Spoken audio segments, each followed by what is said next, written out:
আপনারা জানেন তো আপনাদেরকে ইফতার করাচ্ছে জনাব তারেক রহমান স্যার, মাননীয় প্রধানমন্ত্রী। রাজধানীর ব্যস্ত এক ট্রাফিক সিগন্যালে থেমে আছে বাংলাদেশের প্রধানমন্ত্রী তারেক রহমানের গাড়ি। আর ঠিক সেই মুহূর্তে ঘটে গেল এক মানবিক দৃশ্য, যা এখন সামাজিক মাধ্যমে ব্যাপকভাবে ছড়িয়ে পড়েছে। গাড়ির পাশে এসে দাঁড়ালেন কয়েকজন ভিক্ষুক ও পথশিশু। তারা লজ্জা আর সংকোচ নিয়ে একটা কথাই বললেন, স্যার আমাদেরকে ইফতার করাবেন?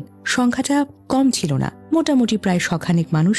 সাধারণত এমন পরিস্থিতিতে অনেকেই হয়তো বিষয়টি এড়িয়ে যেতেন কিংবা সামান্য কিছু টাকা দিয়ে দায়িত্বটা শেষ করতেন।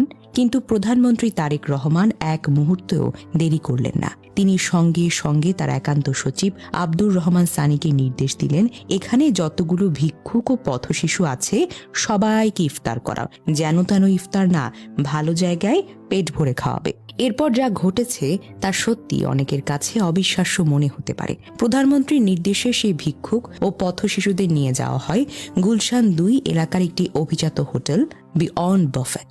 সেখানে আয়োজন করা হয় তাদের জন্য পূর্ণাঙ্গ ইফতার। শুধু খেজুর বা শরবত নয়, বরং এমনভাবে খাবারের ব্যবস্থা করা হয় যেন তারা ইচ্ছে মতো খেতে পারে।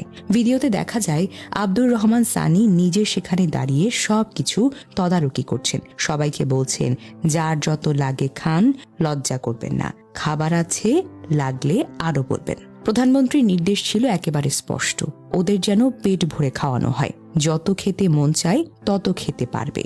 ইফতার করার জন্য আমাকে বলছে আপনাদেরকে ভালো রেস্টুরেন্টে ভালোভাবে খাওয়ার জন্য, ওনার বিরিয়ানি একটু ব্যবস্থা করে দাও। ভিডিওতে দেখা যায় যে সব মানুষ প্রতিদিন রাস্তায় দাঁড়িয়ে মানুষের কাছে সাহায্য চান, সে মানুষগুলোই সেদিন হাসি মুখে বসে ইফতার করছেন।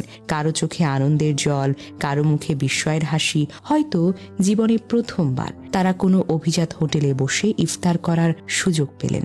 এই ঘটনা ঘটে 8ই মার্চ 2026, পবিত্র রমাদান মাসের একদিনে। এই ঘটনা শুধু একটি ইফতারের আয়োজন নয়, এটি আসলে একজন নেতার মানসিকতার প্রতিফলন।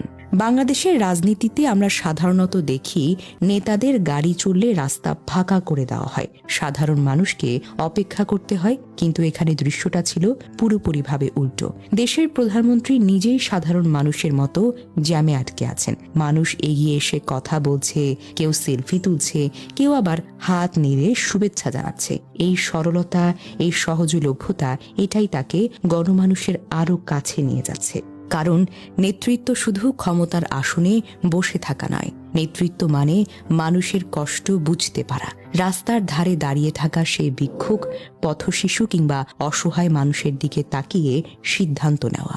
আজ তাদের মুখে হাসি ফোটাতে হবে। বাংলাদেশের ইতিহাসে খুব কম নেতার ক্ষেত্রে দেখা গেছে যে ভিক্ষুকরা সরাসরি প্রধানমন্ত্রীর গাড়ির কাছে গিয়ে এমন অনুরোধ করতে পারে, আর মুহূর্তের মধ্যে সেই অনুরোধ পূর্ণ হয়ে যায়। এই ঘটনায় প্রমাণ করে একজন নেতার সবচেয়ে বড় শক্তি তার ক্ষমতা নয়, তার মানুষের সঙ্গে সংযোগ স্থাপন।